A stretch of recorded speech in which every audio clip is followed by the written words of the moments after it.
Happy birthday ಅಮ್ಮ ಅಂತ ಹೇಳಲ್ವಾ? ಯಾವಾಗ ಹೇಳೋದು ನೀವು? ಹಲೋ ಎವ್ರಿವನ್, ವೆಲ್ಕಮ್ ಟು ಧ್ವನಿ ಹೋಮ್. ನಾನು ಧ್ವನಿ. ಎಲ್ಲರೂ ಹೇಗಿದ್ದೀರಾ? ಐ ಹೋಪ್ ಎಲ್ಲರೂ ಚೆನ್ನಾಗಿದ್ದೀರಾ ಅಂತ ಅಂದ್ಕೊತೀನಿ. ನಾನು ಅಷ್ಟೇ ಚೆನ್ನಾಗಿದ್ದೀನಿ. ಇದು ನನ್ನ ಬರ್ತ್ಡೇ ದಿನದ ವ್ಲಾಗ್ ಆಗಿರುತ್ತೆ. ಆ್ಯಂಡ್ ತುಂಬ ಜನ ವಿಶ್ ಮಾಡಿದ್ರು ನನಗೆ. ಆ್ಯಂಡ್ ಸ್ಪೆಷಲ್ ವಿಶಸ್ ತುಂಬ ವರ್ಷಗಳಿಂದ ಬ್ರೇಕ್ ಆಗಿದ್ದವರು ಕೂಡ ಇವಾಗ ವಿಶ್ ಮಾಡಿದ್ದು ನನಗೆ ಅದನ್ನು ಮರೆಯೋದಕ್ಕಾಗಲ್ಲ. ಅದೇ ಒಂದು ಬಿಗ್ ಸರ್ಪ್ರೈಸ್ ಥರ ನನಗೆ ದೊಡ್ಡ ಗಿಫ್ಟು ಅಂತ ಅನಿಸುತ್ತೆ. ಏನಕ್ಕೆ ಅಂತಂದರೆ ನಾವು ಇಷ್ಟಪಡೋರು ನಮ್ಮಿಂದ ದೂರ ಆಗಿ ನನ್ನ ಬರ್ತ್ಡೇಗೆ ವಿಶು ಮಾಡದೆ ಕೂಡ ಇದ್ದಾಗ ನಮ್ಮ ಮನಸ್ಸಿಗಾಗೋ ನೋವು ಅಷ್ಟಿಷ್ಟಲ್ಲ. ಬಟ್ ಈ ಸಲ ನನ್ನ ಬರ್ತ್ಡೇಗೆ ಆ ಥರ ಎಲ್ಲ ಏನೂ ಆಗಿಲ್ಲ. ಈ ಸಲ ಬರ್ತ್ಡೇ ನನಗೆ ತುಂಬಾ ಸ್ಪೆಷಲ್ಲು. ಏನಕ್ಕೆ ಅಂತಂದರೆ ನನ್ನ ಜೊತೆಗೆ ನನ್ನ ಮಗ ಇರೋದ್ರಿಂದ ಈ ಸಲ ಬರ್ತ್ಡೇ ನನಗೆ ತುಂಬ ಸ್ಪೆಷಲ್ಲು. ನೋಡಬೇಕು ನನ್ನ ಹಸ್ಬೆಂಡ್ ಏನೇನು ಸರ್ಪ್ರೈಸ್ ಮಾಡ್ತಿದ್ದಾರೆ ಅಂತ. ಏನೋ ಸರ್ಪ್ರೈಸ್ ಇದೆ ಅಂತ ಮಾತ್ರ ನನಗೆ ಗೊತ್ತು. ಎವ್ರಿ ಇಯರು ಏನಾದರೂ ಸರ್ಪ್ರೈಸ್ನ ಮಾಡ್ತಿದ್ರು, ಏನಾದರೂ ಗಿಫ್ಟ್ಗಳನ್ನೆಲ್ಲ ಕೊಟ್ಟು.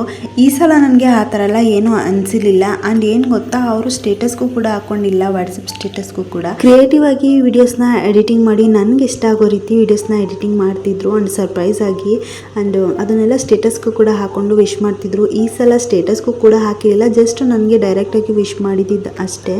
ಮಂಡೇ ಆಗಿರೋದ್ರಿಂದ ಆಸ್ ಯೂಸ್ವಲ್ ನಾನು ಡ್ರೆಸ್ ಬೆಡ್ಡು ಎಲ್ಲ ಚೇಂಜ್ ಮಾಡಿಬಿಟ್ಟು ಮನೆಯೆಲ್ಲ ಕ್ಲೀನ್ ಮಾಡ್ಕೊತಿದ್ದೆ. ಸಾಹೇಬ್ರಿಗೆ ನಿದ್ದೆ ಬಂದಿದೆ, ಅವ್ರನ್ನ ಮಲಗಿಸೋ ಟೈಮ್ ಆಗಿದೆ, ಮಲಗಿಸ್ಬೇಕು. ಆ್ಯಂಡ್ ನಮಗೆ ಇದು ಅವರೆಕಾಳು ಗೊಜ್ಜು ನಮ್ಮಮ್ಮವ್ರ ಮನೆಯಿಂದ, ಅವ್ರ ಅಪ್ಪನ ಮನೆಯಿಂದ ನಮಗೆ ಇದು ಪಾರ್ಸಲ್ ಬಂದಿತ್ತು. ಅಲ್ಲಿ ಅವ್ರ ಊರಲ್ಲಿ ಗ್ರ್ಯಾಂಡಾಗಿ ದೇವ್ರದ್ದು ಕಾರ್ಯ ನಡೆದಿತ್ತು. ಪರ ಅಥವಾ ಪರಿ ಅಂತ ಕರೀತಾರಲ್ವ, ಹಂಗಾಗಿ ಪರನ ಮಾಡಿ ಊರ ಜನಕ್ಕೆಲ್ಲ ಅನ್ನದಾನ ಎಲ್ಲನೂ ಮಾಡಿದ್ರಂತೆ. ಸೊ ಹಂಗಾಗಿ ನಮಗೂ ಕೂಡ ದೇವ್ರ ಪ್ರಸಾದ ಅಂತ ಅಂದ್ಬಿಟ್ಟು ಅವರೆಕಾಳು ಗೊಜ್ಜನ್ನ ಪಾರ್ಸಲಾಗಿ ಕಳಿಸಿದ್ರು. ಇವಾಗ ತೊಗೊಂಡು ಬಂದರು, ಅದಕ್ಕೆ ಬಿಸಿ ಮಾಡೋದಕ್ಕೆ ಇಟ್ಟಿದ್ದೀನಿ, ಚೆನ್ನಾಗಿ ಬಿಸಿ ಆಗಲಿ ಅಂತ ಅಂದ್ಬಿಟ್ಟು. ತಿಂಡಿಗೆ ತಟ್ಟೆ ಇಡ್ಲಿನ ಮಾಡ್ಕೊಂಡಿದ್ದೀವಿ.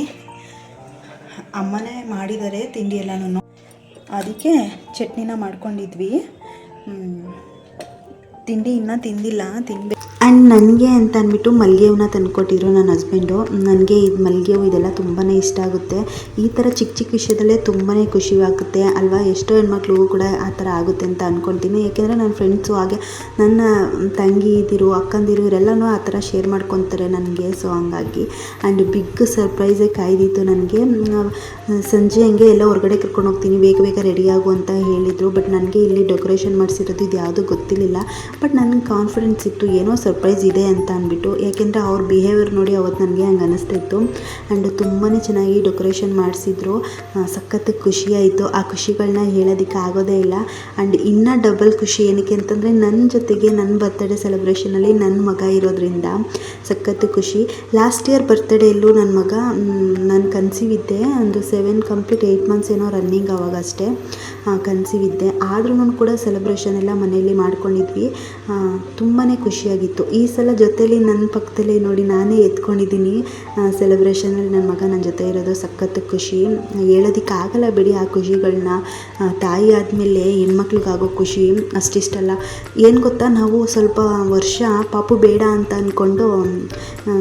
ಅಂದ್ಕೊಂಡಿದ್ವಿ. ಪಾಪು ಇವಾಗಲೇ ಬೇಡ ಅಂತ ಅಂದ್ಕೊಂಡಿದ್ವಿ, ಪ್ಲ್ಯಾನಿಂಗಲ್ಲಿದ್ವಿ. ಬಟ್ ಇವಾಗ ಪಾಪು ಆದಮೇಲೆ ಒಂದು ಕ್ಷಣನೂ ಅವ್ರನ್ನ ಬಿಟ್ಟಿರೋಕ್ಕಾಗಲ್ಲ ಅನ್ನೋ ಥರ ಫೀಲಿಂಗು. ಇವಾಗ ಕೂತ್ಕೊಂಡು ಯೋಚನೆ ಮಾಡ್ತಿರ್ತೀವಿ, ಪಾಪುನೇ ಬೇಡ ಅಂತ ಅಂದ್ಕೊಂಡಿದ್ವಲ್ವ, ಅಂದರೆ ಪಾಪು ಆದಮೇಲೆ ನಮ್ಮ ಲೈಫ್ ಚೇಂಜ್ ಆಗುತ್ತೋ ಏನೋ, ಯಾವ ಥರ ಇರ್ತೀವೋ ಅನ್ನೋ ಥರ ಎಲ್ಲ ಥಿಂಕಿಂಗ್ ಇದ್ದೇ ಇರುತ್ತೆ. ಇವಾಗ ಅವ್ರು ಇಲ್ಲದೆ 5 ನಿಮಿಷನೂ ಕೂಡ ಇರೋಕ್ಕಾಗಲ್ಲ, ಆ ರೀತಿ ನಮ್ಮ ಮನಸ್ಸು ಅನಿಸೋದು.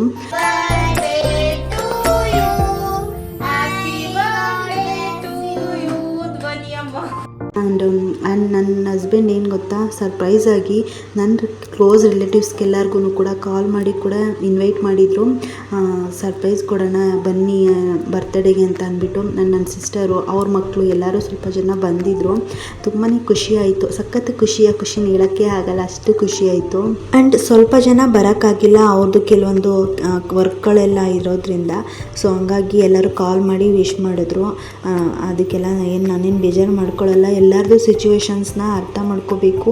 ಏಕೆ ಅಂತಂದರೆ ನಮ್ಮದು ಸಿಚುವೇಶನ್ಸ್ ಕೆಲವೊಂದು ಸಲ ನಾವೇ ಎಕ್ಸ್ಪೆಕ್ಟ್ ಮಾಡಿರಲ್ಲ, ಆ ರೀತಿ ಆಗಿರುತ್ತಲ್ವ. ಸೊ ಹಂಗಾಗಿ ನಾನು ಆ ಥರ ಎಲ್ಲ ಬೇಗ ಯಾರ ಮೇಲೂ ತಪ್ಪು ತಿಳ್ಕೊಳಕ್ಕೆ ಹೋಗಲ್ಲ. ಎಲ್ಲರದ್ದು ಸಿಚುವೇಶನ್ಸ್ನ ಅರ್ಥ ಮಾಡ್ಕೊತೀನಿ, ಇಟ್ಸ್ ಓಕೆ ಅಂತ ಅಂದ್ಬಿಟ್ಟು. ಆ್ಯಂಡ್ ಸೆಲೆಬ್ರೇಷನ್ ಒಂದು 7:30 ಹಿಂಗೆ ಸ್ಟಾರ್ಟ್ ಮಾಡ್ಕೊಂಡ್ವಿ. ನನ್ನ ತಂಗಿ ಬರೋದು ವೆಯ್ಟ್ ಮಾಡ್ತಾಯಿದ್ವಿ ಬರಲಿ ಅಂತ ಅಂದ್ಬಿಟ್ಟು. ಅವರೆಲ್ಲ ಬಂದಮೇಲೆ ಸ್ಟಾರ್ಟ್ ಮಾಡ್ಕೊಂಡಿತ್ತು. ಚೆನ್ನಾಗಾಯಿತು, ತುಂಬಾ ಖುಷಿ ಆಯಿತು. ಆ್ಯಂಡ್ ಇವರು ನಮ್ಮಮ್ಮ ಅಂದರೆ ನಮ್ಮ ಅತ್ತೆ, ನನ್ನ ಹಸ್ಬೆಂಡರ ಅಮ್ಮ. ಏನು ಹೇಳೋದು ಇವ್ರ ಬಗ್ಗೆ, ನಾನು ನನ್ನ ತಾಯಿನ ಯಾವ ರೀತಿ ನೋಡ್ತಿದ್ದೀನೋ ಇವ್ರನ್ನೂ ಅದೇ ರೀತಿಯೇ ನೋಡ್ತಾ ಇರೋದು. ನನ್ನ ಎರಡನೇ ತಾಯಿ ಅಂತ ಹೇಳ್ಬೋದು. ನಾನು ವೀಡಿಯೋಸ್ನೆಲ್ಲ ಮಾಡ್ತೀನಲ್ವ, ಎಲ್ಲ ವೀಡಿಯೋಸ್ನೂ ನಮ್ಮಮ್ಮ ನೋಡ್ತಾರೆ. ಆ್ಯಂಡ್ ಅವ್ರು ಯಾವತ್ತೂ ರೆಸ್ಟ್ರಿಕ್ಷನ್ ಮಾಡಿಲ್ಲ ಆ ವೀಡಿಯೋಸ್ನ ಮಾಡಬೇಡ ಅಂತೆಲ್ಲ. ಅವರು ಯೂಟ್ಯೂಬೆಲ್ಲ ಚೆಕ್ ಮಾಡ್ತಾರೆ, ಯೂಟ್ಯೂಬೆಲ್ಲ ನೋಡ್ತಾರೆ. ಸೊ ಹಂಗಾಗಿ ಸಪೋರ್ಟಿವ್ ಆಗಿದ್ದಾರೆ. ಈ ಥರ ಸಪೋರ್ಟಿವ್ ಆಗಿರೋ ಅತ್ತೆಂದಿರು ಈಗಿನ ಕಾಲದಲ್ಲಿ ಸಿಗೋದೇ ಕಡಿಮೆ. ಬಟ್ ನಾನು ಲಕ್ಕಿ ಅಂತ ಹೇಳ್ಬೋದು. ನನಗೆ ಈ ಥರ ಅತ್ತೆ ಸಿಕ್ಕಿರೋದ್ರಿಂದ. ಅತ್ತೆ ಅಂತ ನಾನು ಕರೆಯೋದೇ ಇಲ್ಲ, ಅಮ್ಮ ಅಂತಲೇ ಕರೆಯೋದು. ಸೆಲೆಬ್ರೇಷನ್ ಎಲ್ಲ ಮುಗಿಸ್ಕೊಂಡು ಆಮೇಲೆ ಮೇಲೆ ಬಂದ್ವಿ. ಏನು ಗೊತ್ತಾ, ನೈಟ್ ಊಟಕ್ಕೆ ಅಂತ ಅಂದ್ಬಿಟ್ಟು ಹೋಟೆಲಿಂದ ತರಿಸ್ತೀನಿ ಅಂತ ಹೇಳಿದರು. ಬಟ್ ಕಾಲ್ ಸ್ವಿಚ್ ಆಫ್ ಆಗಿತ್ತು. ಇವತ್ತು ಮಂಡೇ ಆಗಿರೋದ್ರಿಂದ ನಾವು ನಾನ್ ವೆಜ್ ಎಲ್ಲ ಏನೂ ಮಾಡಿರಲಿಲ್ಲ. ಬೇರೆ ದಿನ ಆಗಿದ್ದರೆ ನಾನ್ ವೆಜ್ನ ಮಾಡ್ಬೋದಿತ್ತು. ಸೊ ಹಂಗಾಗಿ ಮನೆಯಲ್ಲಿ ದೋಸೆ ಹಿಟ್ಟು ಎಲ್ಲ ಇತ್ತು, ಅದರಲ್ಲೇ ಊಟನ ಮಾಡ್ಕೊಳ್ಳೋಣ ಅಂತಂದ್ಬಿಟ್ಟು ಏನೂ ಬೇರೆ ಏನು ಮಾಡ್ಕೊಂಡಿರಲಿಲ್ಲ. ಅಂದರೆ ಸೆಲೆಬ್ರೇಷನ್ ಮಾಡ್ಕೊಳೋದು ಅಲ್ಲೇ ಹೋಗಿದ್ವಲ್ಲ, ಅಲ್ಲೇ ತುಂಬ ಹೊತ್ತು ಟೈಮ್ ಆಗಿಬಿಡ್ತು. ಆ್ಯಂಡ್ ಕೇಕು ಚಿಪ್ಸು ಈ ಥರ ಎಲ್ಲ ಅಲ್ಲೇ ಜಾಸ್ತಿ ಎಲ್ಲ ತಿಂದಿದ್ದೇ ಹೆವಿ ಅಂತ ಅನ್ನಿಸ್ತಿತ್ತು. ಆ್ಯಂಡ್ ಈ ಸಲ ಸೆಲೆಬ್ರೇಷನ್ನು ತುಂಬಾ ಚೆನ್ನಾಗಾಯಿತು. ನಾನು ಏನೇನು ಅಂದ್ಕೊಂಡಿದ್ದೆ ನನ್ನ ಲೈಫಲ್ಲಿ ಅದೆಲ್ಲ ಆಗಿದೆ. ಆ್ಯಂಡ್ ಇನ್ನು ಮುಂದೇನು ನಾನು ಏನೇನೋ ಕನಸುಗಳನ್ನ ಇಟ್ಕೊಂಡಿದ್ದೀನಿ, ನೆಕ್ಸ್ಟ್ ಇಯರ್ ಅಷ್ಟರಲ್ಲಿ ಎಲ್ಲ ಆಗಲಿ ಅಂತ ರಾಯರ ಹತ್ರ ಕೇಳ್ಕೊತೀನಿ. ಆ್ಯಂಡ್ ನನ್ನ ಕನಸೆಲ್ಲ ನನಸಾಗಬೇಕು ಅಂತಂದರೆ ನಿಮ್ಗಳ ಸಪೋರ್ಟು ನನಗೆ ತುಂಬಾ ಇಂಪಾರ್ಟೆಂಟ್ ಇದೆ. ಎಲ್ಲರೂ ಸಪೋರ್ಟ್ ಮಾಡ್ತೀರಾ ಅಂತ ನನಗೆ ಹೋಪ್ಸ್ ಇದೆ. ಆ್ಯಂಡ್ ಈ ಖುಷಿನ ಕೊಟ್ಟಿರೋದು ನನ್ನ ಹಸ್ಬೆಂಡು. ಅವ್ರಿಗೆ ಎಷ್ಟು ಥ್ಯಾಂಕ್ಸ್ ಹೇಳಿದ್ರು ಸಾಲದು. ತುಂಬ ಜನಕ್ಕೆ ಗೊತ್ತು ನನ್ನ ಹಸ್ಬೆಂಡ್ ಅವ್ರ ಅಪ್ಪನಿಗೆ ಹುಷಾರಿಲ್ಲ ಅಂತ ಅಂದ್ಬಿಟ್ಟು. ಹಾಗಿದ್ರೂ ಕೂಡ ನಾನು ಎಲ್ಲಿ ಡಿಸಪಾಯಿಂಟ್ ಆಗ್ತೀನೋ, ನನಗೆಲ್ಲಿ ಬೇಜಾರಾಗುತ್ತೋ ಅಂತ ಅಂದ್ಬಿಟ್ಟು ಅವರು ಎಲ್ಲನೂ ಮ್ಯಾನೇಜ್ ಮಾಡ್ತಾರೆ, ಎಲ್ಲನೂ ಅರ್ಥ ಮಾಡ್ಕೊತಾರೆ ಅವರು. ಆ್ಯಂಡ್ ಅವ್ರು ಮಾಡಿಸಿಲ್ಲ ನನಗೆ ಸೆಲೆಬ್ರೇಷನ್ ಏನು ಇಲ್ಲ ಅಂದಿದ್ರು ನಾನೇನು ಬೇಜಾರು ಮಾಡ್ಕೊತಿರ್ಲಿಲ್ಲ. ಆ ಸಿಚುವೇಶನ್ಸ್ನ ಅರ್ಥ ಮಾಡ್ಕೊತಿದ್ದೆ. ಬಟ್ ಅವರು ಬೇಜಾರು ಮಾಡೋದಕ್ಕೆ ಅವ್ರ ಮನಸ್ಸು ಮಾಡಲ್ಲ ಅಷ್ಟೇ. ಅವರಿಂದ ಕಲಿಯೋದು ತುಂಬಾ ಇದೆ. ಆ್ಯಂಡ್ ಎಷ್ಟು ಥ್ಯಾಂಕ್ಸ್ ಹೇಳಿದ್ರು ಸಾಲದು ದೇವರು ನನಗೆ ಈ ಥರ ಗಂಡನ ಕೊಟ್ಟಿರೋದಕ್ಕೆ. ಆ್ಯಂಡ್ ಏನು ಹೇಳೋದು ಅವ್ರಗಳ ಬಗ್ಗೆ, ನೆಕ್ಸ್ಟು ಒಂದು ವ್ಲಾಗಲ್ಲೇ ನಾನು ಅವ್ರ ಜೊತೆಗಿದ್ದಾಗಲೇ ನಾನು ಅವ್ರ ಬಗ್ಗೆ ತಿಳಿಸ್ತೀನಿ, ಅವ್ರು ಯಾವ ರೀತಿ ಅಂತ ಅಂದ್ಬಿಟ್ಟು. ತುಂಬ ಜನ ಮನೆಗೆ ಬರೋರು ಎಲ್ಲರೂ ಅವ್ರು ಹೇಳ್ಬಿಟ್ಟು ಹೋಗೋದೆ, ಈಗಿನ ಕಾಲದಲ್ಲೂ ಈ ಥರ ಮಗ ಇದ್ದಾರಲ್ಲ ಅಂತ ಅಂದ್ಬಿಟ್ಟು ನಮ್ಮ ಪೇರೆಂಟ್ಸ್ಗೂ ಕೂಡ, ಅಂದರೆ ನಮ್ಮ ಅತ್ತೆ ಮಾವನಿಗೂ ಕೂಡ ಹೇಳ್ಬಿಟ್ಟು ಹೋಗ್ತಾರೆ.